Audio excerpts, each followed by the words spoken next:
Well, greetings everybody, and welcome to yet another edition of our show called the Inworld Review. This is a program where we look at arts and destinations on the hypergrid. Now, the hypergrid is you've probably heard of things like Second Life, and we're in actually Open Simulator, which is a distant cousin, shall we say, of Second Life.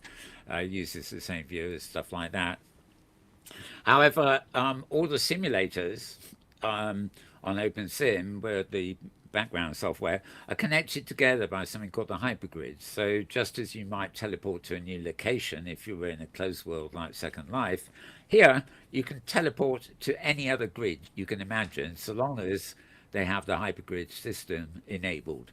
And almost all OpenSim Sims have it enabled, even though they sometimes switch it off for privacy reasons and things. It's all highly adaptable. But we look at different places, different events, different creators, etc. Now, sad to say, my regular co-host, Thirza Ember, is a wee bit poorly at the moment. I'm not actually sure what, but she had to sort of log out before the end of Safari midweek. And she's just been logging in saying she's feeling better and then a bit more poorly again. And she didn't feel she was up to doing the show today. So it's on me to do everything, as it were, with a little bit of help, I hope, from James. A little bit. Indeed. So let me introduce this here. Next to me, of course, the man on the buttons and all the seats and everything else. It is James Atlloud. So welcome, James. Hey, Mel. Glad to be here. And I know you're filming, but maybe we'll get you to talk a bit more to Dark as we go along. All right. Um, Also, of course, I have my guest, and his name is Rage Rage Darkstone. Darkstone. Yeah, Yes. Dark Rage Stone or something. Rage Darkstone. Okay. Now he puts on events and things, and he specialises in things like particle shows and stuff like that. So, rather unusually for this show, we're not sort of showing pictures of locations um, um, as such or whatever. We're going to talk, obviously, but we're going to be accompanied by a whole load of video, which basically various people have, actually, including himself, have taken video of his performances and stuff. And yeah, so welcome, Rage. Thank you for having me on, and James. Very glad to be here. So thank you. Glad glad to have you. Yeah, We awesome. finally made it. Just a shame we haven't got Thursday with her. Now, tell Mm. me, Rach, do you ever go on the safaris with us? I forget. Yes, I've been on a few. I'm relatively new to Open Sims, but I have been on three, I think, so far, and it's been wonderful. Oh, Great wow. experience. Well, near the end of the show, we'll be taking about 20 minutes at the very end to look back on this week's safari. James was there. We went to one called Abyssinia, which I haven't filmed, in fact, but we had the creator of that on this very show a few weeks ago. But we've got a few other bits to look at. But since Thursday's not here with the Hypergrid Happenings section, we won't have a Hypergrid Happenings section this week. So if anybody's Hmm. looking on Facebook for the Hypergrid Happenings, it ain't going to happen. Did it? No, never mind. Right. Okay. What I'm going to do is to get people in a sort of mood here. One of the films I got from you here, Rage, is Mhm. by Serendipity Tryson, isn't it? Is that the full Yeah, name? serendipity, Dryson. And it's yeah, and it's called Insomnia. Before I click play, maybe you want to tell us a little bit about this. Yes, sure. So I do performances in SL and OpenSim, and basically I use all what I call the colors that are offered by the game engine. So I use particles, I play media on the walls, I use dance. I even change wind lights. I res and deres thousands of land impacts of objects and mesh statues. And I carry these very elaborate performances out, and the audience is usually sitting in chairs right around the stage. Sometimes is one modality I use. Other times I fly the entire audience and seats through the build and through the performance. So I've used a lot of different techniques to sort of make my performances very, very immersive. Everyone's in them. So you can see, maybe you can see some of the video of it, but so here I'm raising a lot of COVID type objects, and they light up and actually with a contagious script. So, Okay, that's well, it. what I'll do is I'm going to start playing the Insomnia one. It's actually Yeah. it's about 40 minutes long, so we won't control it, but we'll give people a sense of the mood, and Yes. then I'll lower the sound Yes. at some point, and we'll carry on talking about it. You can talk over it and tell us what's happening.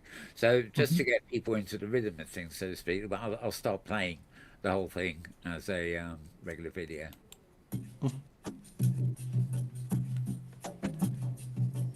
Is the music yours too? It's not, but when I post it, I get the rights to it. I'm able to use it from YouTube.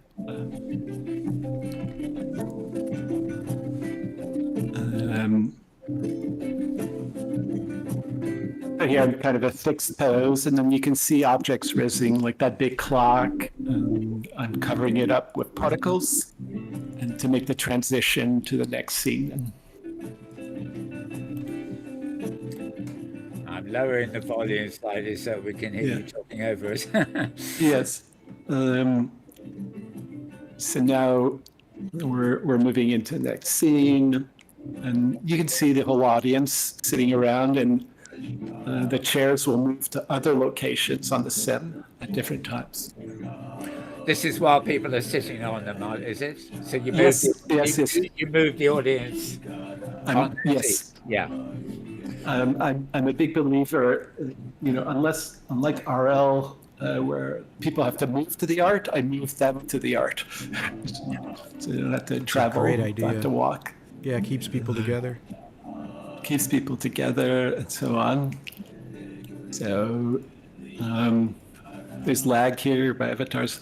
But another element of it is so the avatar becomes a piece of art itself and something that gets changed during the performance. So that's another sort of thing that can evolve. Here I have a number of, I guess they're called NPCs here, Animesh NPCs that are dancing. And they arrived all of a sudden, 15 of them, and then they disappear all of a sudden, 15 of them. And it's different parts of the performance.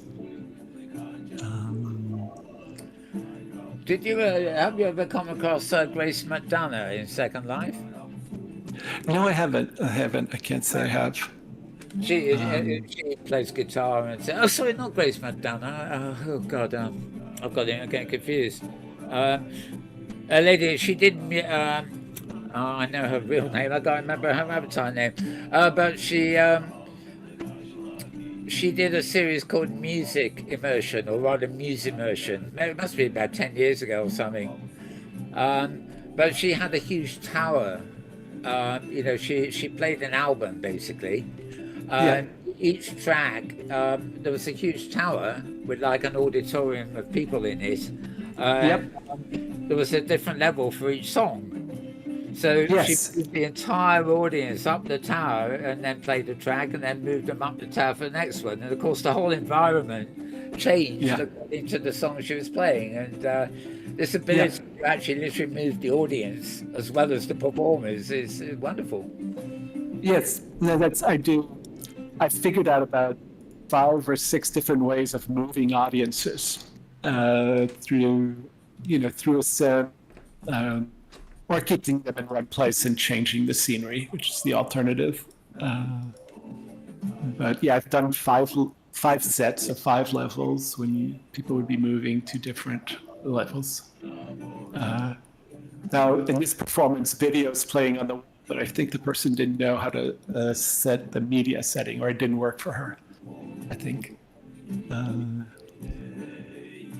You can see here I've opened up, so originally we were in this huge sphere, and then I opened it up and I So I changed now the wind light on the outside. So changing wind lights are another element of the performance. And I script I make my own wind lights. I try to do everything, make everything myself. So I must admit, at first when I saw the Hawaii, I thought you had a surround image there, but in fact, it's actually the ocean on the wall. This, and you just had it's totally wind light you're doing. Yeah, and you can see the wind light go red and black. It's actually the red is sweeping over the top of the horizon. And there's I don't know if you got at some point there's a huge clock also appearing on the wind light. Yes, I love a lot of fun, and then the whole audience is sort of given a theme and invited to sort of come. Dressed in that theme, according to that theme. So you get people very creative with their avatars and to sort of become part of the show. You can see objects resing. I love the idea of filming this sort of stuff, but you realise if you've ever been to any of these kind of shows, you realise just how much the film can't capture because you actually need to be in the 3D space, to see the objects moving around you, etc. And it's like filming with the camera stuck in this position and not seeing what's going on around.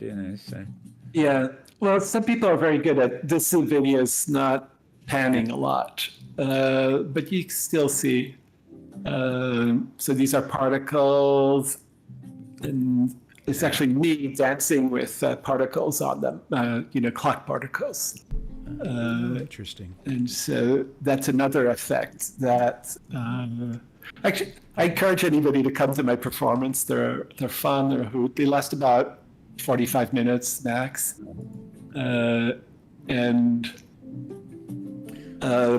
They're a tremendous amount of work for me. So, if there's some people that come, it's usually pretty well.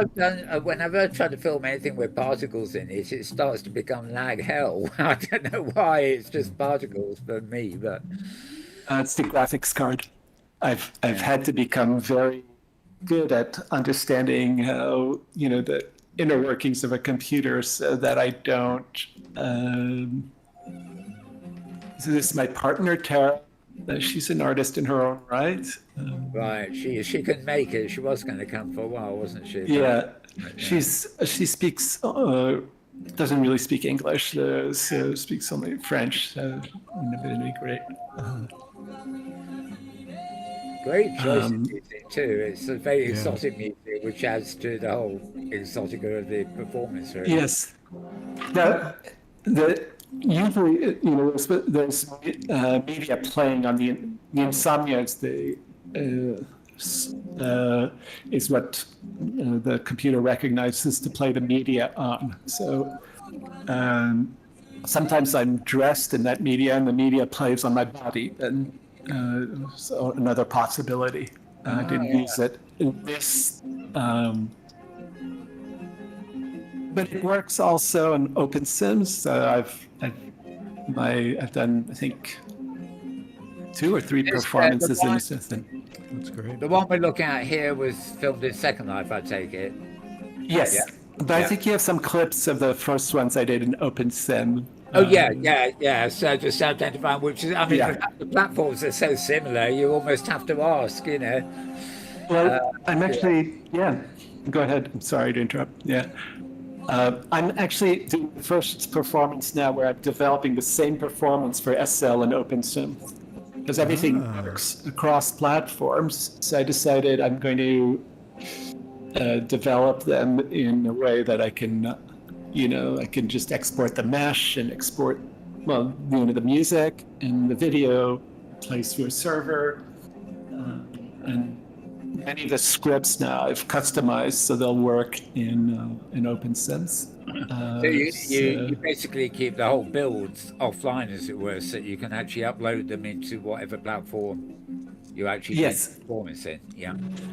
So, because I make all my assets, so they're all sitting on my computer, Like I make the mesh, and I can export some of the assets from Second Life if they're in mesh. So yeah, and I have this idea now of a bit of a traveling circus where I can move my performances from one grid to another. If anybody wants me to,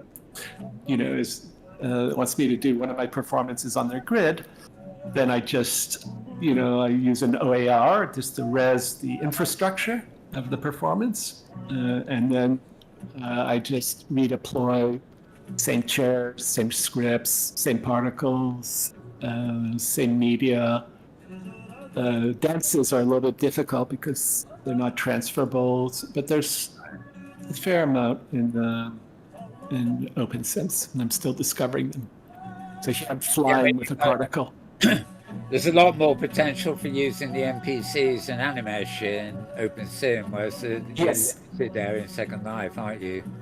Yes, they're a lot easier. Now there are Animesh, and in fact, this is one of the things I'm mastering now is how to make your own Animesh, because I want to be able to animate my sculptures. So I'm making good progress on that, so bit by bit I'm learning about. It's been time consuming in terms of becoming a digital artist because I've had to learn how to do every one of these things. Particles, like making red lights, making mesh statues, streaming music, streaming video, making video. But I've now mastered many of these, and so I can combine them fully. Yeah. You can't see too much in this video because it's fixed screen and it's right very close in. I think some of the other videos pan out and you can get a better sense of these performances. And at the end, I've what I call the after party, where everybody comes in and do particle shows and people share dances. So it gets very crazy at the end. It's very improvisational, with music and dancing and particles, and everybody's coming their creative outfits. So it's sort of having the audience play a part in the show. It's kind of, I try and explore things that are really uniquely possible in, an environment like OpenSims in SL. This is a big thing with performance. So I was just thinking this in a different context earlier for some reason, but the difference between, when talking movies began, so the people were wandering around saying it was the end of theatre. But of course, it wasn't, because what the performers and whether it be the directors or the actors or whatever get out of theatre is that close audience rapport. So by bringing your audience into the whole spectacle here in World, you're creating that rapport, which is something far beyond them just sitting around watching. Exactly. Watching a video, which is even more remote, Yes. Sometimes not in this show, but let's say if I'm flying, let's say 50 people, 50 avatars through a build that's, we land and then in one place and then there's a dance and we move somewhere else and then we fly through these huge mesh objects. But at the same time, I can have people dancing on their chairs. So they can be, because when you're an avatar, you're basically, if you're sitting on a chair, you're basically like a friend, and so you can be animated. So yeah, it's how do you do things in these environments that are just that are exciting artistically and that are completely impossible to duplicate in a in a non-digital environment, an analog environment. Yeah. Not possible in real life. Not possible in real life. But I don't, this real life thing, I don't really believe. I think, you're in real life when you're sitting on your butt at your computer, I don't, Yeah, you just it's a different way of suspending disbelief. But I think you're in real life when you're seeing a movie, and you're real life when you're. So I don't really buy that distinction, but otherwise, it's just a different sort of tool to involve people in an artistic performance. Really. I think this is quite short. This one, if I've got the right Yeah. clip. Yeah. This is showing the Oh, so here you, yeah, sorry. Here you seeing outside, from outside, you saw the build initially. So the whole sim was part of the performance. And here I'm doing a particle show. And you can see, but particles are just one element, right? This is one moment when I'm using particles, but I don't want to just do particle shows. I can do very nice particle shows, and I have at times, but I want to mix them up with, resin objects. And see, this is the overall sim. And at one point, I made this huge tube, and the audience would, the performance went on through the tube.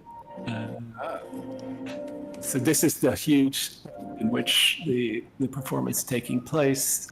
And some more particles. These are particles too, but so I make my mesh objects, so I can make mesh particles. It's the outside. Have you ever seen work by Tuna Oddfellow? No, I haven't. Probably would. Yeah, he made a name in Second Life because he used to have these parties with, basically they were just based in sort of skyboxes, but he projected all sorts of weird stuff and psychedelic music onto the prims, made them seem a lot more than, a lot more than they were. But he successfully made the transition to, I mean, he's still in he's Second Life, I think, but he's certainly made the transition to OpenSim as well. So, I'm going to play some more in the background. Sure. This one is the 19 something installation. Yeah. Oh, that's actually all it says. Yeah. But actually, I'm going to play this one very low so we can talk a bit louder over it. Sure. I'm very curious to know about your history when you first came to Second Life and then OpenSim, and the trail that led you here as an artist, creator, so to speak. So get this. And, what can I say? So my dad was an artist, and he's a fantastic father, and I learned how to do about every art in every digital media. So I know how to forge iron, I know how to cast iron, I know how to paint, I know how to draw, I know how to etch plates, I know how to engrave them, I know how to do aquatint, I know how to paint with tempera as well as oil, as well as gouache, and so on. So basically, I know how to, he taught me how to do pictures and so on. So I had a very, very rich childhood doing about, every sort of art form or every medium, working in every medium. And then I guess I was 20 and I had to decide whether to be an artist. And my father threatened to break all my fingers if I became an artist. And, always the way. Yeah. And it's, I saw how much money you make my life has never been driven by money because we had so little when I was a kid. I mean, because if my mom hadn't worked, we probably would have been panhandling. I grew up in Paris on Avenue du Maine, where I was with. So, I did tons and tons of artwork. And then when I was 20, I basically stopped because I have to do something either completely all out and very well or not at all. And so I stopped completely, and I've had an extremely successful career, and, a very creative one, but more in the realm of being creative with ideas and writing and so on. And then I guess 30 years later, and it's too bad we don't have the pictures because I could show you 30 years later, just one day, I did a drawing. and I basically have not stopped since then. I think virtually every day I do artwork. It's my pleasure, it's my therapy, it's whatever you want to call it. Sure. So I do artwork every day. I'll draw, I'll paint, and I'll do a lot of digital art. And fun, it's exciting, it's just unbelievably creative. So, but I went into Second Life, and I didn't really know they had art. But I'm sort of naturally, I sort of bought a house like some people do, it had a kitchen, which is completely insane, but it did. And so I started taking it apart, and then I realized, oh, you can build with this, and you can, and then bit by bit, and then I discovered the Second Life artistic community. And at first I would just scan the work I did outside, on digital work I did, and bring it in, and bit by bit now I do very little of that, and pretty much everything I do occurs in Second Life. Everything, and non-digitally. That's terrifying. And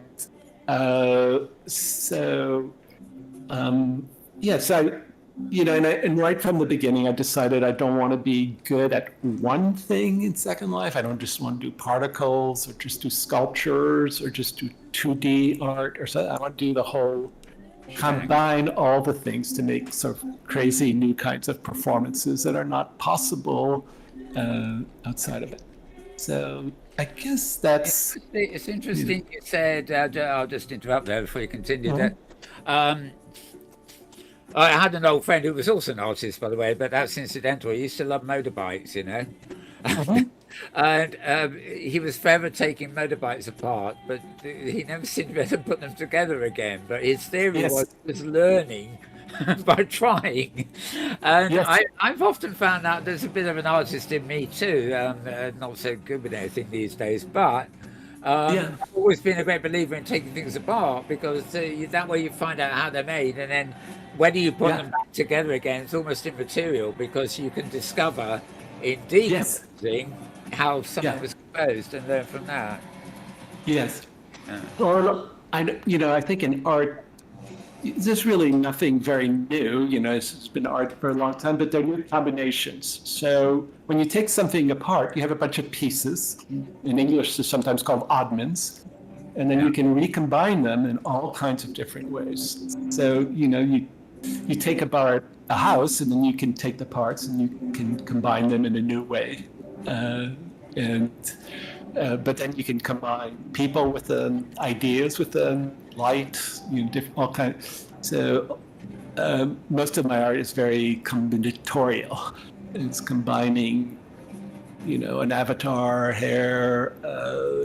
That's a giant avatar that you can see in the background, and Tara's dancing next to it.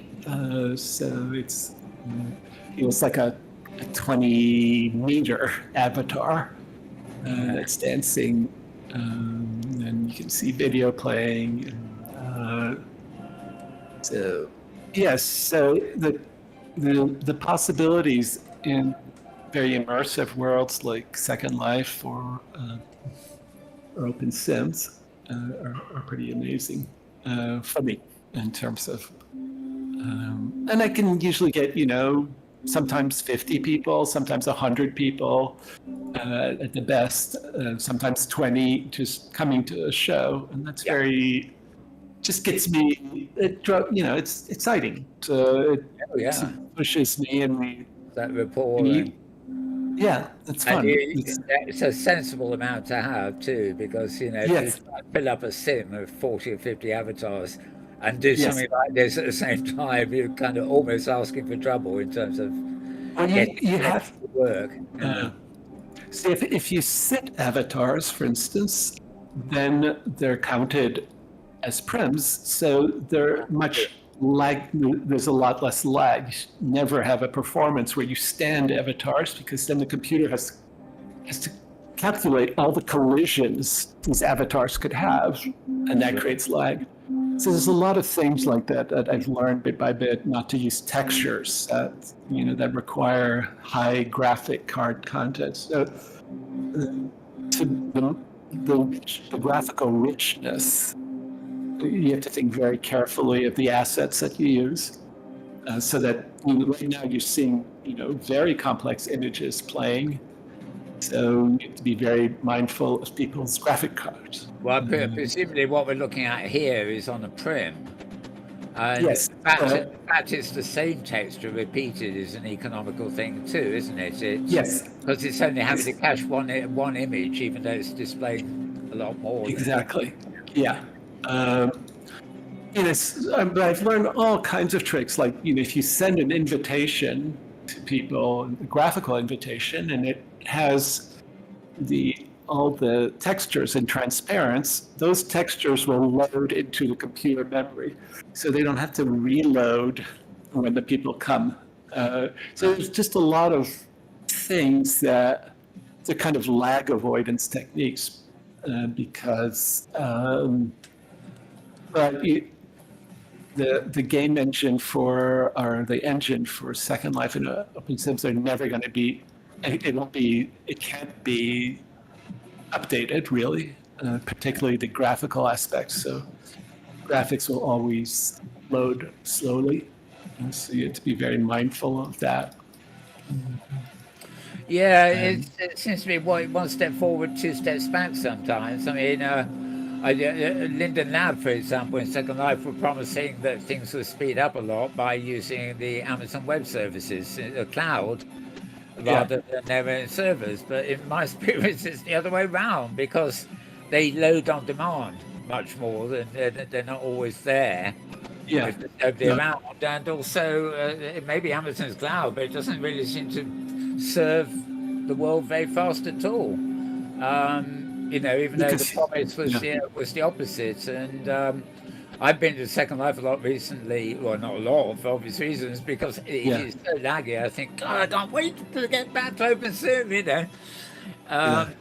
where it's all kind of smooth. But over the years, things have sort of changed. I mean, the experience we get in OpenSim and by Second Life by nature too, is as graphics cards get better and better, and good ones become more commonplace. For example, processors get faster, bandwidth for servers gets faster.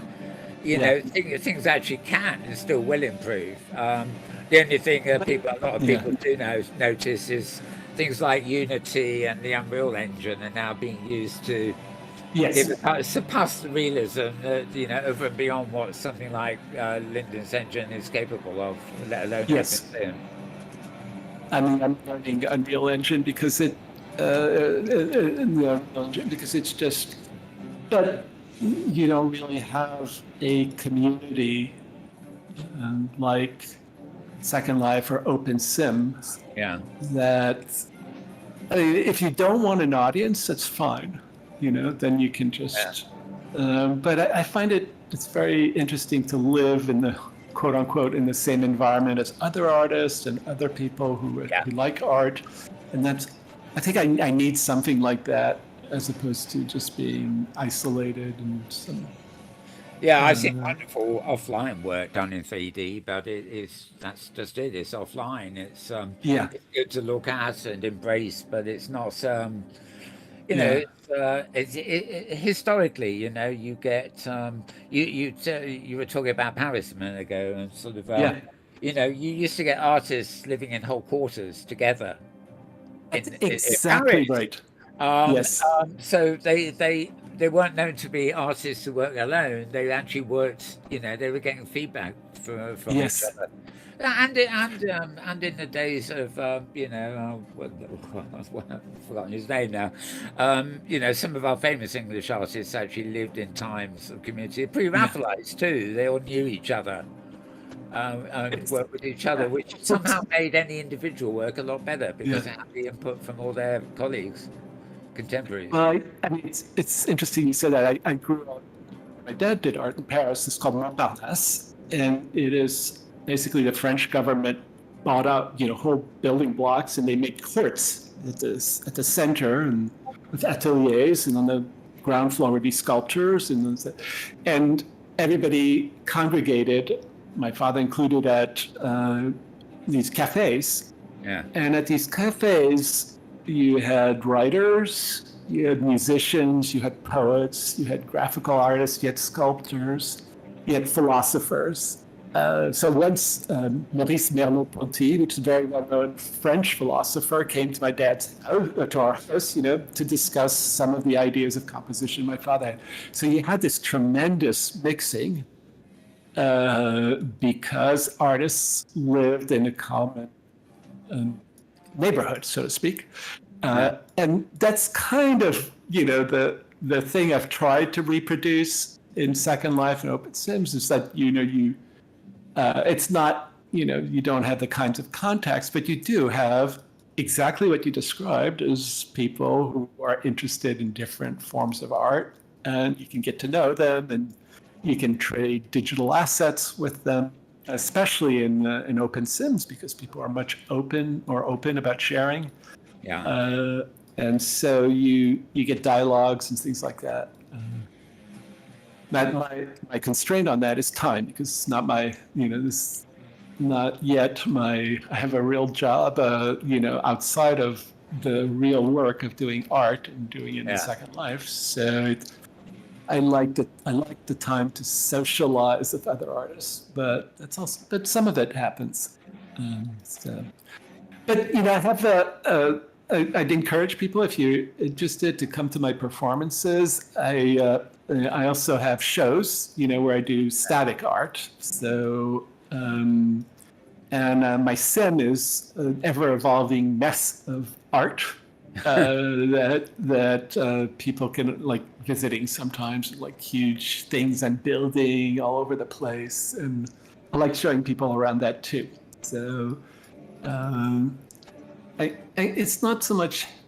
It's kind of like my view of audiences. It's not like I want to show them stuff. It's kind of like we're together looking at the art and going, "Oh, that's cool. This is fun. That's wow, look at that." And sort of the kind of engagement I have in these performances. Well, it's essentially the same thing, isn't it? You kind of want to show off a bit, but what you want to show off is your ability to engage with people and pull them into the experience, rather than just show them the show, if you see what I mean.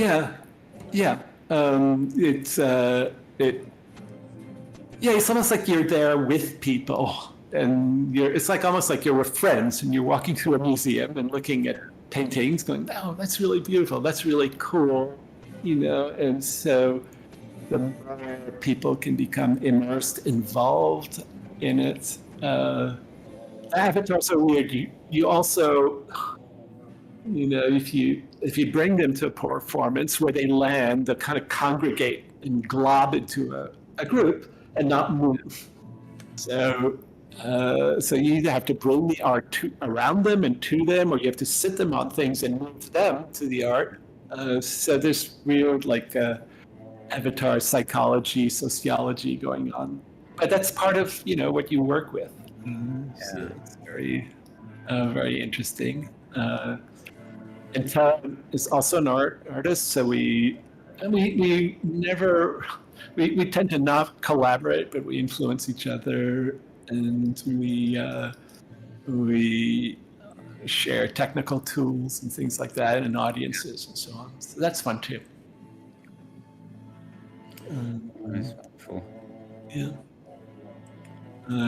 This is a rather long, dark video of in the time of COVID, so it's kind of most of my stuff has much more light and color and so on, but this one was kind of everybody was in the dumps. It's very, very different from the first one, the Insomnia, for example. We watched the still with color and everything everywhere. Yeah. But if you shift to another one, and you'll see a completely different feel to them. Yeah, it's nice to have the whole variety there, as it were. Yeah.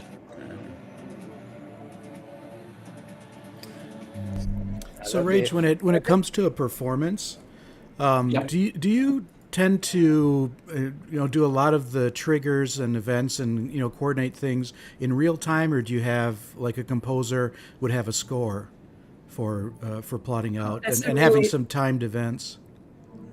Yeah, well, the idea of a score for a digital performance is really an interesting one. It's like you almost need like a different musical notation, a different notation. Yeah. But a lot of it has to be, it's not so much completely automated, but I have to be able to click something, for instance, and the video will go off, and click another thing, and this set of objects will come, or the animesh figures will arrive, and I'll click, and they'll leave, and I click this, and the wind light will change, or I click that, and the orb. So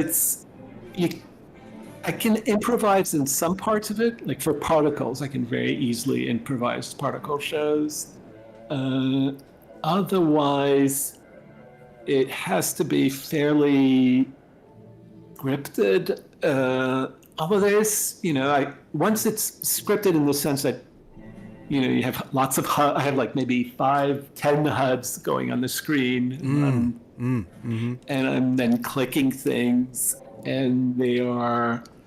But once they're there, I can sort of mix and match. I can improvise, and decide. And what I do is rather animated. There's a lot going on. I'm not sort of, I would say, not extremely, calm in what I do. That's very apparent. When I think of a score, I think of the early days of Jean-Michel Jarre, and if you've ever seen any of his, I guess you would call it a plan, maybe, for where the music is going to go, more than a score. Yeah. But I feel like something similar might be helpful. Well, if I were to try and attempt it. Yeah. Yes. It's like, think of having a series of tracks. So you'd have a music track and a video track, but then you'd have also a dancing avatar track, and you'd have an appearing object track, and you'd have a changing wind light track.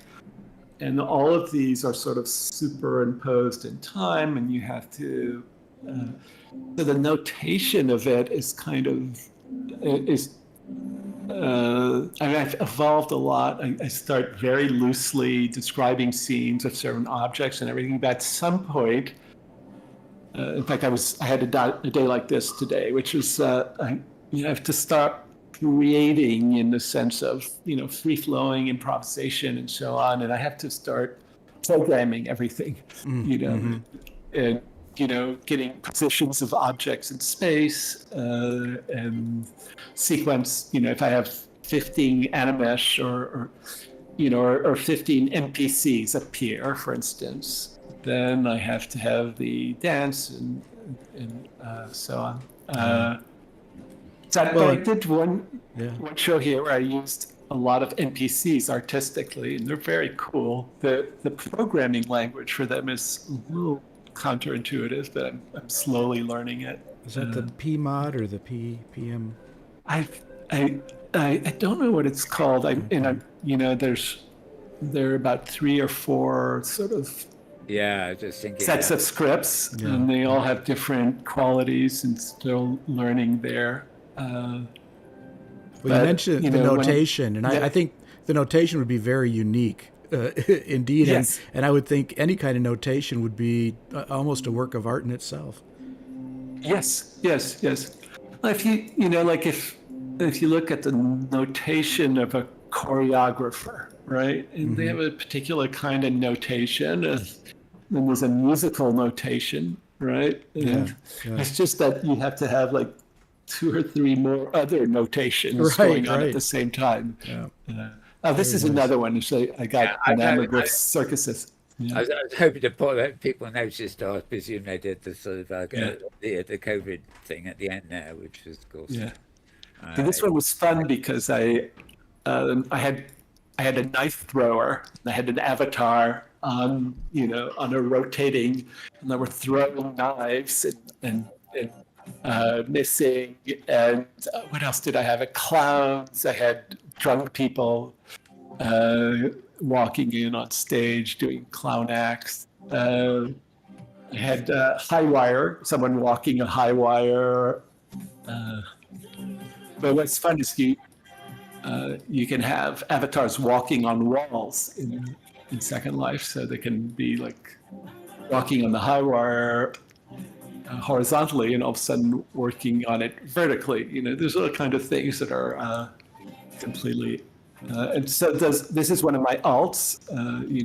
I use also a number of alts to have, and friends, and Terra frequently comes in and is a performer or does a piece of the performance. I encourage you also to see her work. It's very fun and very rich and very beautiful. But here we have people who are, sort of now dancing to their own dance scripts in performance, and they go. These people are rather moderate in terms of how crazy people get in terms of. Something that's very interesting in Second Life and in Opensim especially is you go to these clubs, they can be country or blues or anything really, and you'll always come across line dances. And it's so fascinating to me that the idea is everybody takes a seat, they're playing identical animations, like a chorus line, and people take sort of great sort of comfort in that, and yet you can have a performance where there's a chorus line which is doing just that, providing a bass uniformity, and then maybe what you might call a soloist who improvises against the monotony of the background. A bit like in jazz music or psychedelic music or trance. Be like a steady beat and then improvisation on top of it. So I've gotten good at flying avatars on paths. And then dancing, and so it can be one person, it can be two people. Line dancing it's one sort of, it's a nice contrast sometimes to much more free-flowing things and so on. They're all things that can be mixed and matched. Yeah, I used to be quite cynical about it. I thought, why in real life too? Why would people want to do the same thing like chorus line? It looks good. On stage or something, but for the individual, they're just, it's robotic. Why would you want to copy the person next to you rather than contribute? It's also kind on the it's kind on the server if everybody's doing the same dance. Yeah. But I'm thinking also outside of the virtual environment. Line dances seem to be so popular where it's like people chant the same song in a football crowd or in a rock stadium with a particular rock anthem that the band finishes with and the audience sings it louder than the performer. And it's sort of, sometimes think, sort of, this has turned into a kind of almost religious spectacle where everybody wants to do the same thing. But I suppose it's all just part and parcel of whatever. This one, I don't know what it's fully called here. It's 8 minutes, this one, so we'll get on with it. There we are, right. Oh, this is the Gates of Caspia. This is one where I actually flew, and maybe you'll see. So the audience here is sitting on the chairs, and I fly the chairs around, and then the audience dances on the chairs. So you have that sort of line dancing because I can only send one dance at a time to all the avatars on the chairs, but they're sitting on chairs, right? And then the whole seating arrangement, if you wish. So then I render the chairs transparent. So now you just have people. They're actually still sitting, but they're actually still sitting. And now you see I'm moving. And you can see the chairs a little bit. Now I'm moving. So now the chairs are moving through parts of the build. So you're. And so I've picked a flying dance now. So you are sort of flying through these huge builds that I make. They're very complex, lots of prims and so on. All the prims are very light, so it's not a big problem. And that's me in white. So, I don't know if you'll see in this video, but we're inside an object. And once we're inside that object, I can change the textures on the object, or I can play different videos on the object. And here we're approaching a huge sort of mesh object here in the background. And then you can also walk through a build like that. There's stairs and everything like that. But people tend not to do that. They like sort of being, I think it's exciting to go through the build itself with other avatars, and you can chat, you can do things. So you're like in the middle of a kind of globe with ever-changing textures here. Is that, yes. So now we're Tuner Oddfellow I mentioned. Yeah. Yeah. Now we're going through a huge build here, and you can see. So those lines are pieces of mesh, right? And so we're actually flying inside this huge ribbed object. And see now this is you're seeing another huge ribbed, the blue one is another ribbed object that can fly into and then can stop and see the build from different angles, right? So sometimes I stop and I rotate the chairs, so now you're going to see sort of a 360 view, stable view of the build. And you can now, what you're seeing is on the outside in blue, that's the orb in which we're in, and that's moving too. So it's extremely, this one was extremely immersive and dynamic. In the sense. Yeah. Well, I grew up at a time where some of it could be a little psychedelic sometimes.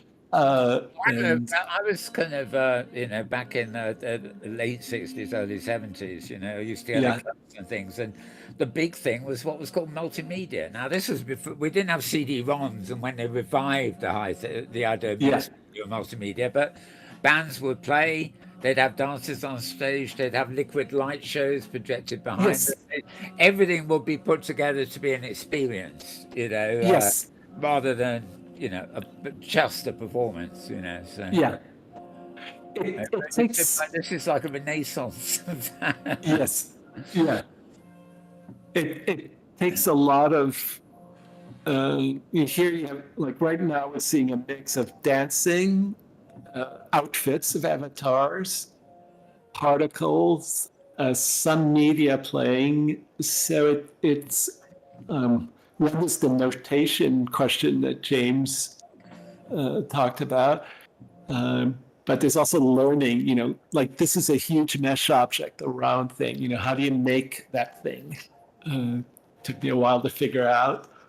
And then how do you texture it, have video playing on it?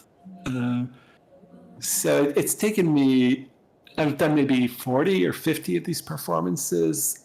And so I've developed this kind of vocabulary, graphical vocabulary of shapes, of lights, and then a whole bunch of technical tools. I always think, now I've got all the technical tools. I know how to animesh, I know how to build, I know how to make statues, I know how to control particles, I know how to do all of it. Then I find some new things like, AI, AI bots. It was like, I got to learn that. I saw a clip earlier. I was tempted to run it on one of our shows, but it's probably it wasn't equated kind of in world, but it was a whole a film of a virtual place, town. I have a friend in the Second Life. It was all authored with which one of them, but one of the AI things, the one with two barrel names. The Google one, So I have a friend in AI. Maybe I'll see if he doesn't come into Opensim, so I've been trying to encourage him. But he created this AI bot, and it's pretty amazing. So I'll come in, I'll sit, and you could interview the AI bot, and it's not bad. It's kind of it's AI in terms of conversational, the Turing test where you don't know that you're talking to a bot, it's pretty good. It'd be really funny to interview his AI bot. It's getting Because scary. It's getting quite scary now because we're used to these ones for rating people's images and coming up with new things. But yeah, the chat one now is it's got two. You know, one is scary because you can get it to write a novel for you. yes, But no, it's not bad. Yeah, some people have actually said, but um, that's a threat to novelists, you know. But other people have yeah, said, well, when they're doing research, it's making life very easy because the very techniques that it rips off to create new fiction are yeah, actually high-speed search for information that can be great yes, from an academic point of view. So yeah, you know, you can technically get the chat API instead of writing a novel to find all information it can on a certain subject, and it can do it faster than a search engine or yes, most things can do at the moment, yeah. which is kind of fascinating. But now I gather Oops. Microsoft has started demoing Yeah, a talking AI, which, like Chat API, apparently you just talk to it for about 30 seconds, and thereafter it can mimic your voice. And people are really worried about this yeah, because, you know, somebody you could get one chatbot to write a whole novel, and then yes, somebody else this is, then they could get my voice to read it, yes. and I could pretend that it was my novel and that I'm reading it, and you know, so the voice thing. I mean, it's one thing having voice disguised in, you know, but when Well, it comes, I haven't learned how to do this, but also, you can take 5 or 6 pictures of someone and then create an avatar likeness of their face, which is oh not yeah, bad and which is getting really good to the point where it's somewhat hard to distinguish, a bad video of the person from these things. So you could, conceivably have your face and your voice on an avatar, plus machine learning how you think. So, you can imagine this sci-fi kind of world where, it's interesting artistically because, all this AI software is actually copying and ripping off artists. yeah, oh yeah, It's absolutely, yeah. and it's just a massive sort of theft of styles and art, to feed these AI, Yeah. because that's how they learn. On the other hand, it's wonderful because it gets a lot of people trying out art and learning how, having fun with art and so on. So I'm of two minds on these things. I'm the same, you know. I keep seeing in my feeds these wonderful pictures, and I think, oh God, that's gorgeous. I'm going to clip that, and you know, but then I Yeah, realize nobody did it. It's another concoction, and sometimes it's almost better than you can imagine anybody creating because yeah, it's found more elements than any one individual artist themselves could find. But yeah, then again, you know, the artists, you know, worried they're going to be put out of work. You know, if yeah. No, no, no. illustrator can get if Well, it, all artists are out of work anyhow, so there's no, the artists that make money at like 1/10%. yeah, So there's no danger of being put out of work as an artist. I'm being flippant here, yeah. but That's something else I was going to ask you earlier. but I can stuff that's done on Midjourney, for instance. I can pick it out immediately. It has a very clear Yeah, imprint of the AI, which yeah, they do on purpose, I suspect, to advertise it and sell it. You don't want to look like, but it's very recognizable. And for me, I said it's wonderful. It gets a lot of people involved in art, and that's fantastic. But that you still have to have someone selecting the images and so on. So it's not always very good art. well, I mean, Well, half of the art apparently is the what you type in to the thing, you know, to yes, say what you want or what you get. So the more yeah, eloquent you are in the typing in, the better the AI can source what yes. you want, as opposed to something. I sometimes take some of it as a starting point. Like if I want to find an image of a clock, I can just type in clock and I get hundreds of images and I find the one I want and then I bring it in and then I'm going to like, edit it in Photoshop, bring it into Premiere, make a video out of it and so on. So you don't have to be restricted to just, the words and what the AI spits out. It can be like a starting block for, other forms of creation. And I think it'll go, so you're mixing AI and, your actual personal intelligence or personal stupidity. And so it can have it can be very exciting in that way too. But it's another thing to learn, like you can spend hours and hours learning, how to, well, first of all, there are a number of AI graphical programs coming out. There are a number of the ones who write. They each have their different characteristic. You can spend your time becoming an AI artist. And ultimately, the real artists in AI are the people who write the AI programs. But that's, that's where the artists. Oh, see here you have, again, that same thing but here you have repeats of the texture playing inside the orb. So, and then I can change the texture, via HUD. I can project the art. Like instead of just, let's say, taking one AI picture, could do 30 and I could project them inside the orb, some combination. And you build and script the heads-up device, the HUD yourself. Yes, sometimes, or if I'm lucky, someone's done a really good one, or I can have someone. The people in Opensim have been unbelievably generous in taking scripts that they developed in SL and sort of customizing them. There's a couple of differences in the programming. I can't even the scripting. Yeah, I know. That can be very annoying. I stick clear of scripting, but I do know there are quite. I get confused. Yeah. Do you use this or do you use that? And I don't know. As long as it works.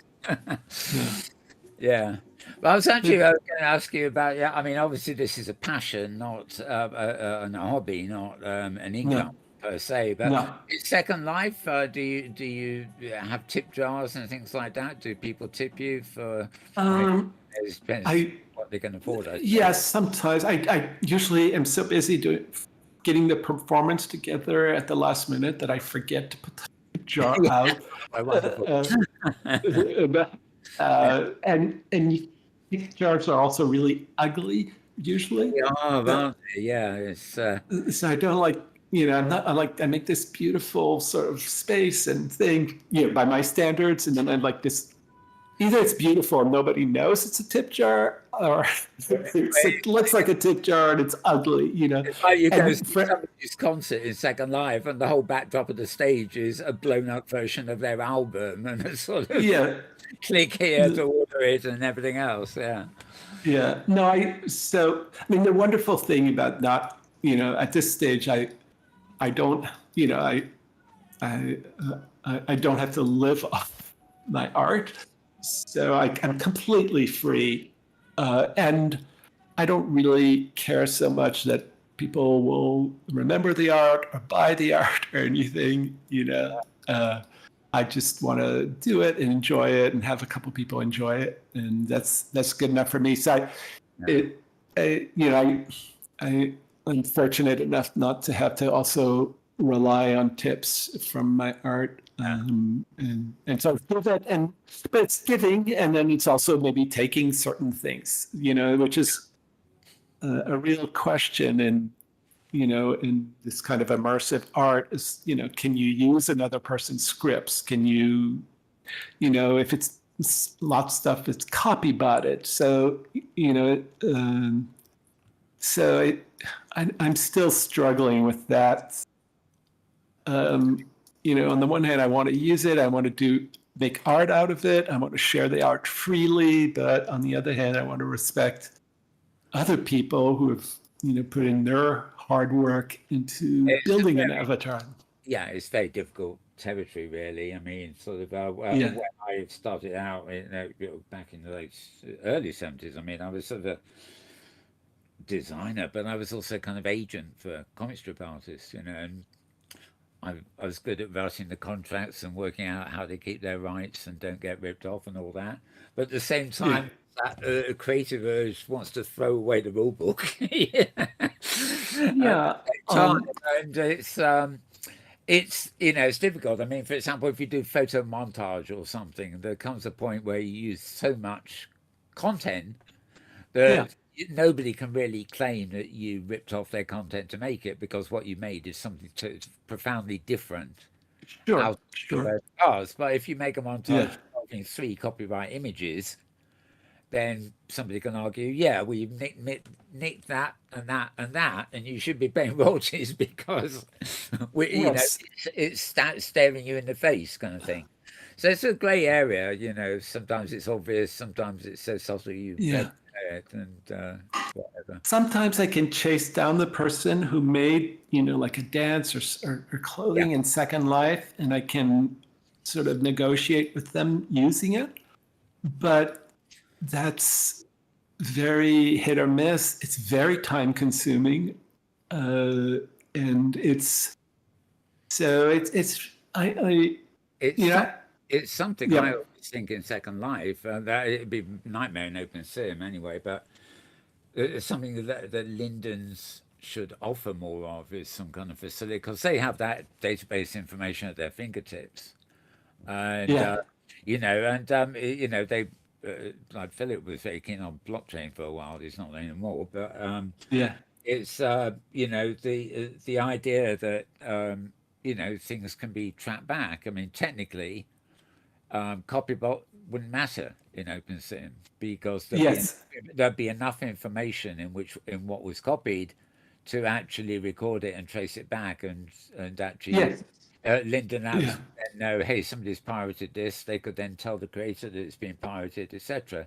But by the same token, if they allow, you know, if there was a facility, they could actually allow that to happen with permissions. And I've always thought that yeah, in Second Life, and you probably know this from various little components you use in your overall performance, there yeah, are things that you just can't get out of Second Life into OpenSim, even if you pay £1 million for them, you know. yes. And you know, I've always thought that there should be copy, mod, transfer, but there should also be export even if Yes. it's done via the website or something. If somebody builds, you know, a pond like this thing we're looking at on screen at the moment, and wants to Yeah. make it available outside Second Life, you know, Second Life's marketplace can handle the transaction, but it should be possible. You know, it's got a unique user ID. So it should be possible to say sell it to somebody and then they can import it Well, and sim to use. Just that's as the whole thing with NFTs, non-fungible tokens, which is an yeah, attempt to put, using blockchains and so on, a sort of digital imprint yeah, to art, which would allow artists to monetize their art. The fact is that NFTs are a complete joke. yeah, I work with someone who actually played a big role in developing them. It's so easy to, in a sense, hack them. So it's very interesting phenomenon. It's really the provenance of the art and who holds it that makes it valuable. It's just extremely.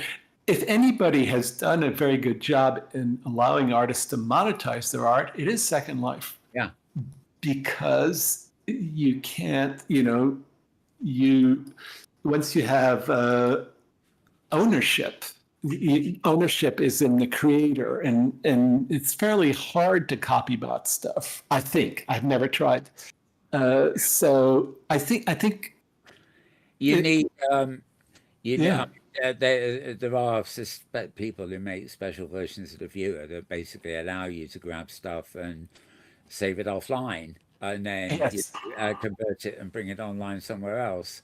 But yes, it's to me, you know, Tilia, who handle Linden yes, and stuff like that, it seems such an obvious thing. I mean, Tilia are expanded. They're already working with Unity. And yeah, the idea is that they will be able to provide content to Unity creators and things. So I've got a feeling they're yeah, working way, and I'd love it if Linden Labs could. We've got Kindly Market and OpenSim. If Linden Labs had a sort of a way of buying something on their marketplace but having delivered in OpenSim, more money for the creators. Yes. And, Yes.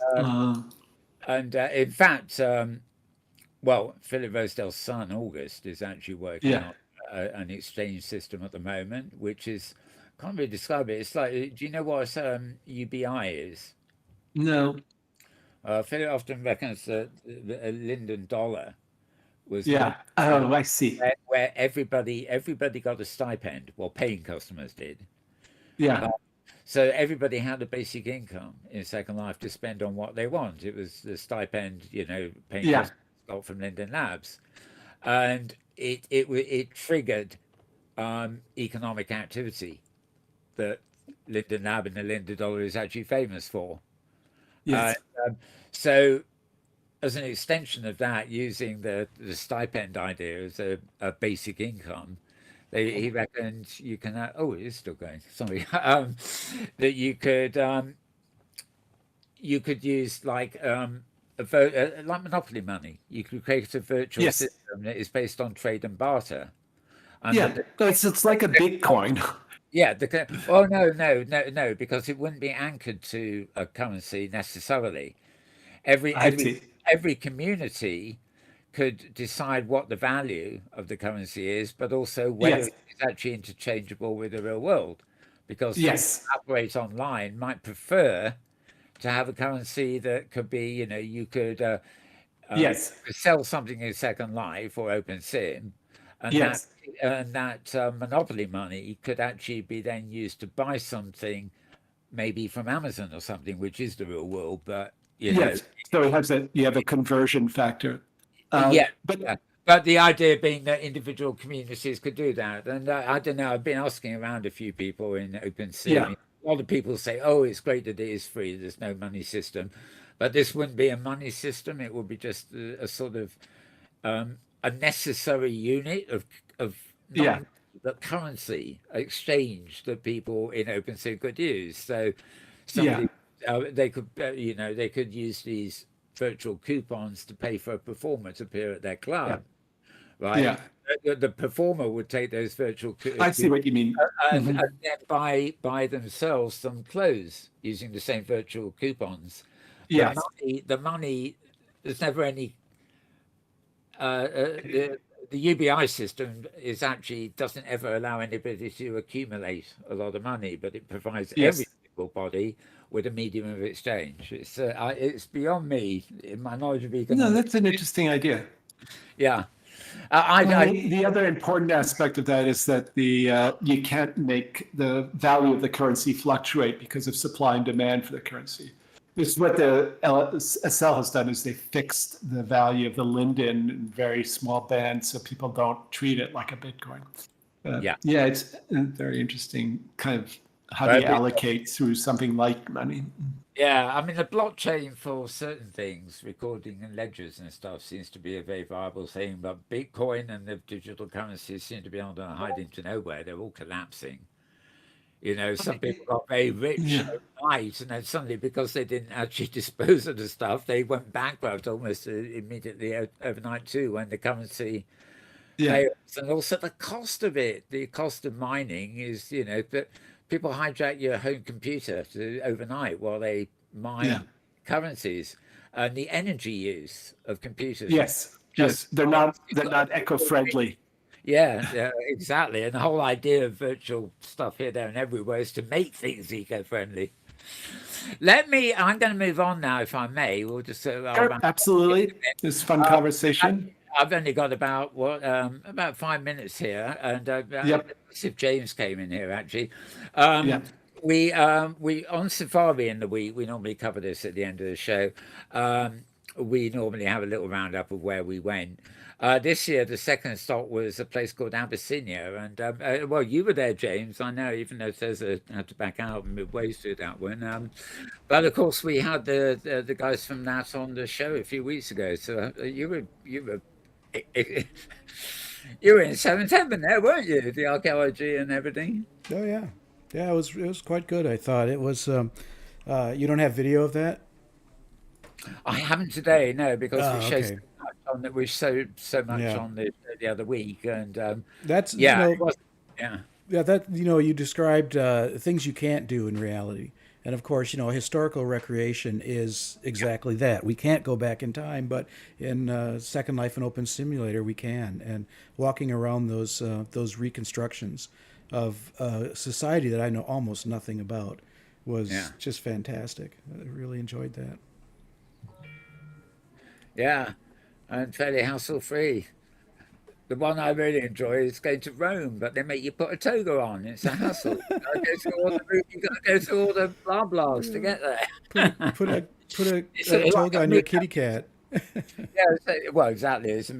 My kitty cat in Second Life can go anywhere. I mean, it's a spaceship cat. He's an alien. Okay, I'll just turn his fur blue on an alien planet. I can do anything with a pussy cat. And he's lightweight and subtle. But yeah, okay. Well, obviously, you were at the first stop too. So I'm just going. There's only about 5 minutes of stuff here, but you weren't there, Rage. But I mean, any comment you have on what we're playing? Sure. It's all actually silent film because that's the purpose of filming it, is to have something when we're talking over normally. So this was our very first stop, and it was what is relatively small but picturesque sort of landscape. Sims. I'm always quite keen on this kind of stuff. So if it looks good, go for it. What do you remember about this one, James? Anything specific you pulled you in? It had many non-player characters in really dynamic poses, and Yeah, so it gave a really nice sense of actually visiting a village where there were little dramas and dioramas going on. And so it was clear to me that the artists had, just had this great vision in mind about, creating an ambiance of being in a rural French village, and I yeah. really enjoyed it. And this was well, says it was prior to her collapse, so to speak. Yeah, this is the group, all the Safari chaps hanging out together. I was probably so busy filming. I was Yeah, and probably you'll left. see NP. I mean, I probably left a few miles behind. Oh, yeah, yes, I saw this one. It's very, yes. and not NPCs per se, but they were, characters posed in, Yeah. expressive positions. Yes, I saw this one. It's very, very well done. Very technical. Hmm. And if it's the one I'm thinking of, there were a number of NPCs. Hmm. But you're right, post characters also. Yeah, I think it's mostly post premise sort of characters here, Yeah. but I think there are a few NPCs as well. They're they're odd to make NPCs because you really need to have a real avatar in a certain costume and shape to pose for them, and that's pretty quick. Then you've got an NPC and you put it on a pose ball or whatever, and it does its thing. Yeah. But it's actually, you've got to round up other avatars to do the posing. I mean, technically you could do them yourself, but I mean, you've got to keep Oh, changing. I did them changing myself. it. Yeah, I changed, because like I texture my like this shirt, I textured myself yeah, in my headband and my skin and so on. So I can take this avatar and make an NPC, and then I can completely change my skin and what I'm dressed in and so yeah, on. I can yeah, even attach particle. What's very nice about NPCs is you can make an NPC with attached particles to it. yeah. So you can have an avatar that emits particles as an NPC, which you can't do with Second Life. I must admit, I found that to my discomfort, I found that out very early on with NPCs that if I make an NPC, obviously it's my avatar and it's in the costume I'm wearing, but anything I'm wearing or attached to goes into the NPC. Sometimes it's little things you just don't think of, Yes. like a hug, you know. Um, Yes. you're wearing a hug when you met the NPC, and because you're wearing the hug, it is part of the NPC. Obviously, the NPC hasn't got any intelligence of its own to operate No. with it, but it's still in there. So it's And also, it creates a lot of mistakes in copying NPCs. The first step you have to do is like clean all of that out, because otherwise the programs of the HUD interfere with the programs of the NPC. Exactly. So that I learned the hard ways. It's like no extraneous scripts in the avatar that's NPC'd, so to speak. But yeah, it's very, yeah, to that, it would be nice if you could use the HUD that was in the NPC to do things. Oh. I don't think you can. You almost wish there was a way to do that. So, I mean, I suppose you could make a HUD to operate the NPC, but there'd be two separate things you'd have to do and then merge them somehow. And I don't think it's. No, the HUDs, the ones I've found are very cool. You can sort of trigger dances. You can make the NPC move, like here through space, and do things when it arrives, and say things when it's a specific location, and even interact with another NPC in speech. So those are just tremendous opportunities with them. It's just another. It takes a while. Well, it's not that long, but it's taken a while to learn. But I was able to integrate them in my first performance in an Opensim. I had like two groups of like 15 NPCs emerging at the same time and dancing. And you can command the dances that the NPCs do. So you can sort of, with a remote HUD, change the dance of the NPC. So from a performance point of view, it's great. I can have NPCs walk to a certain point and start a dance and then change dances and so on. I noticed this in the early days of Second Life. I never fully got to grips with this, although I did have a few things. But a lot of objects and things you wear actually operate on chat channels that you don't really know about. For example, I used to have a spoof thing that I could actually, I think I had to type / something and then a sentence, right? Yes. And then for everybody else in the region, it would appear that Philip Rosedale had just said that thing. I used it for a joke, so I put words in somebody else's mouth, and people eventually sus because it can be done, But yes. But there are other quite intriguing things that you could do on those channels. You could set operations going and stuff, and explore that. Yeah, no, that I use a tremendous. Whenever you're having an object, right, animated by a HUD, it's communicating across a channel, right? And so you set the channel number, and so I can have a HUD that sends some things to certain objects on one channel and other commands to another thing on another channel. Oh, okay. Scripts and how they're controlling the channels. Yeah, they're controlling the channels, and scripts can speak to scripts also across a channel. Prims, like with a script, can speak. So I have one. It's hard to use, but I have one infection script, so that a thing can spread like a disease across Prims. Come on. Yeah.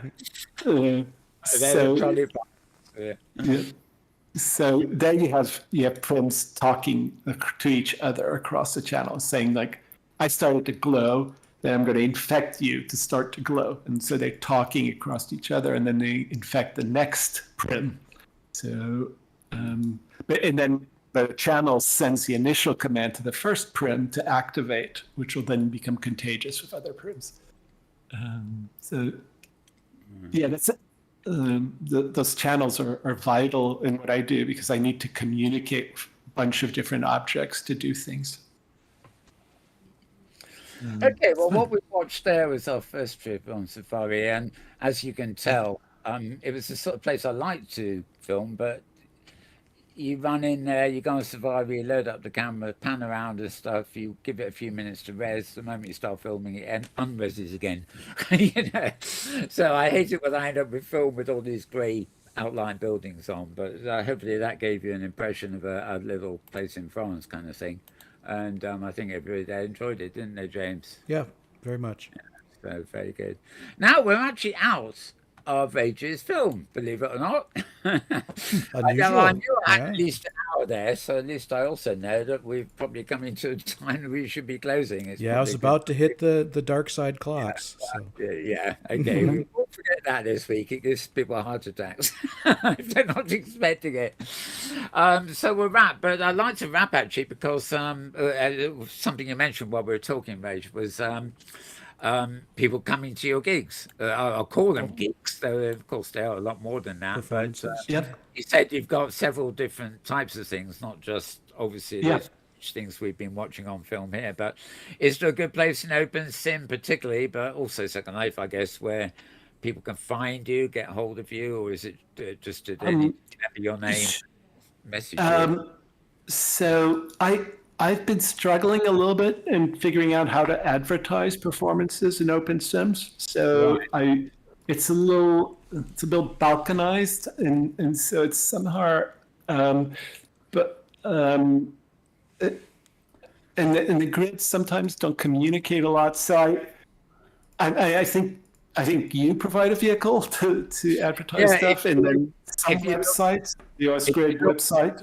Yeah, well, for one thing, when Thirza says she normally does most weeks a thing called Hypergrid Happenings, and there's nothing in this at the moment. Yeah.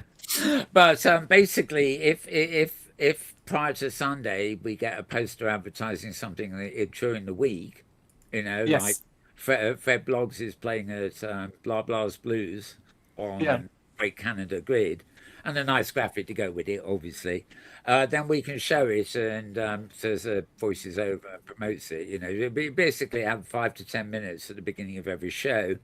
where we have this what's happening, and also something we won't do today, of course. But what we do is we also crop it out of the main program at the end. Yes. We post it separately to Facebook, where Yes. Thirza has a group there.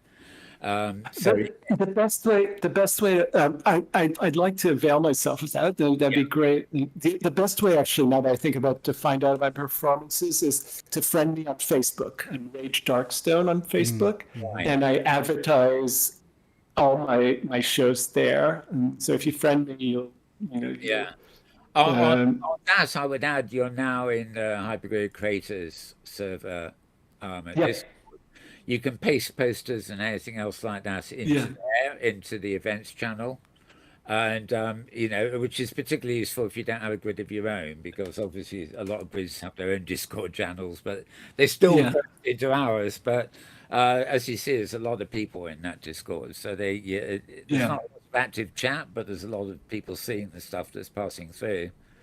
Um, Yes. and there is Mhm. Sim World, who have an events section. Do you know of them?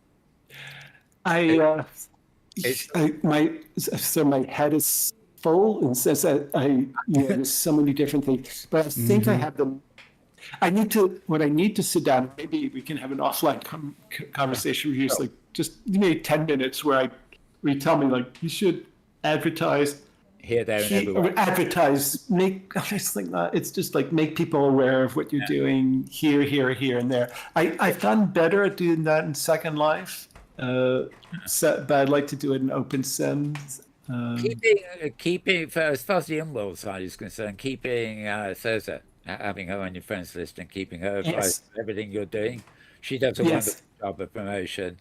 And Yeah. if there's a blog post or something, 2D advertising what you're doing, then if I've got it, I can not only Yeah. include it in the show here, but I can also tweet out the information and stuff on the. I've got a Second Life Twitter and a OpenSyn Twitter and. That'd be fantastic. Yeah. Mine for myself, I'm one of these people that steers clear of Facebook whenever I can. Yes. It's really, if I see something on Facebook, it's usually accidental. Yeah. But that's just me. Cesar maintains a whole load of stuff on Facebook, so that it's because there are people there who use it. Yeah. I prefer not to be one of them. But it's sort of the audience I've developed is Facebook centric, and Yeah. between doing the art, so it takes a lot of time to do my performances. So then I run out of time to put like a tip box. I run out of, if Terra did not kick my behind, I would probably not advertise them, and, because I'm so busy doing them. So, but I gotten better at that. Yeah, but you don't want to do them without an audience. So I mean, there's advertising in the sense of letting people know it's happening. There's that's the sense. Which I see this in Second Life all the while. There's people post a blog saying happening tonight, and I'm doing this, and we're doing this and this, and then you get there, nothing moves because so many people saw the promotion, which was a hard sell. That instead of getting 20 or 30 people who can enjoy the audience, you get 300 people who crash the sim immediately. You have to know what you're doing, especially in Second Life, where if an advert in the wrong place can get you more people than you can possibly handle. And I say the wrong place because, as I say, it will crash the sim or be so laggy nobody enjoys it. But OpenSim's OpenSim's, given that a sim is not. It's expensive to someone who's setting it up and running it, but to a user, it may not be. So you can have you have four at the intersection of four sims. You have one of the sims for a stage, and you have people in the three other sims, which is absolutely amazing in terms of avoiding lag and things like that. So, but what you get good at in Second Life is learning how to, if you want to do performances, you have to learn how to use things that don't create lag. That's the trick. This doesn't normally happen, but my other avatar, the Avagon avatar, is actually in a different viewer because we're having problems. Yeah, we just lost you in World, right? You're gone. Oh, well, actually, it was a different avatar, but I'm actually showing on the screen. I hope you're seeing it. Is our only when I look at it do I see it. Yeah, the Opensim Community Convention. I'm just camming. Oh, wow! And this is an example of something where this is just a convention, but that's the middle of 4 sims. Yes, so, fantastic. This is actually another region of where we are at the moment. The OSCC group. Yes. So you can get maybe 400 or 500 people if you really needed into something like that. So it's but this is the first time I've seen that. Yes. Yeah. Well, it's amazing. Easy for me to take a camera shot from the top of it. Yeah. But that happens in December. So we've finished one, and there won't be another one here. But as you can see, because we're in the same region now, we've got a studio here we can always use. But wow, you're just lucky. I've got another version of Second Life up in another system. That's it stays simple and elementary, but it does show people at a glance just how to manage the 4 sim junction. And invited guests and people that are going on stage tend to be here, and then people coming in from the hypergrid tend to get mostly sent to this one. And people registered. It's amazing. There, and then there's another. So there's a bit of organisation in who lands on one bit. Well, remember, my other idea is that I bring my performances to grid. I don't bring people to my grid. So I can also. If someone is interested in doing a performance on their grid, it's. If I have the time and the energy, I'd be glad to do it. Some other way of just disseminating art to different audiences. It seems a little bit like the OpenSims. Some of the grids are their own little communities and are not going to go to other grids. They do, because it's sometimes the same. People are very tribal. And they form communities, and there's a long history of people used to be on chat rooms. Yes. In the old days, and when Second Life came along, they all joined up in as a group and formed a community in Second Life. Yeah. Which is far more accommodating and less lonely than just hopping along there. Yeah. So it's very much the same in OpenSim. You get whole grids that are role play grids, devoted particular things. Others are devoted to education. and sort of. And some people run the world from their own home computer because they've put the server software, so it doesn't cost them anything except bandwidth. And if not many, you don't hosting many people, even the bandwidth doesn't matter too much. Other people actually set up grids that are miniature version rivals to Second Life.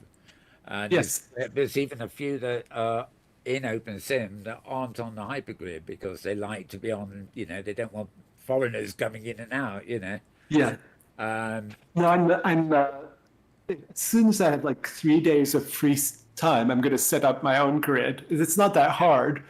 There's a chap called Ferd, or Fred, as we call him, who can actually set up your home grid for you. Well, he doesn't come and do it for you entirely, but he has regulated software that sets it up for you and gives you a relay URL.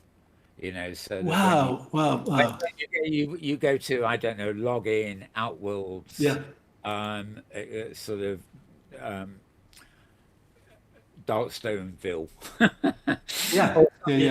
You choose, and then when people type in that into their map, it goes to his server, but it immediately gets routed to your real IP address, so people can visit you. So that's a good system if you really want to have your own region that costs you nothing, and you can create a 5x5 bar file like mine, which is like 25 regions in one VR. In one shot, yeah. No, I mean to do that because it'd be fun just in its space to a tool, but also this conversation is wonderful. I think we're actually giving a lot of hints to our audience, whereas we should, if we say goodbye, we can always talk about yes. But it's been fun. It's good for the audience too, because they forget that you can have your own server running from home and everything else. So more on that if you look it up. So meanwhile, I've managed to get myself back here. That's not quite the same thing as sitting down. Let's have a go. I want to sit down to say goodbye to people. I forgot when I headed over to the conference bit that I was still here, but never mind. Hopefully I am. At least my face is. Okay, so I'm afraid that's it this week, folks. Yes. Well, thanks so much. So I'd like to thank James, who's been doing the cameras and sound, everything. Thank you, James. Sure thing. Thanks, James. Yep. And I'd like to thank our wonderful guest. I keep saying Rage Dark. I should add, my name is Rage, but I'm a very nice person. Yeah. I'm just getting you in a rage. Sorry. Yes, I don't get into rages. Just bad humor. You're a Darkstone. You're Rage 3. Yes, I have a rage for living. Yeah, as opposed to Rage the Barbarian. Yes. Okay. Take care. Thanks very much. Thanks very much here, and hopefully we'll see you again soon. And check out things as well. Nice meeting you, nice meeting you, James. Take care. Okay. So sign off. Yep. It's a wrap, folks. And as usual, I'm going to wish you all a very good morning, or a very good afternoon, or a very good evening, or indeed a very good tomorrow, depending on wherever and whenever you are. And we're out of here.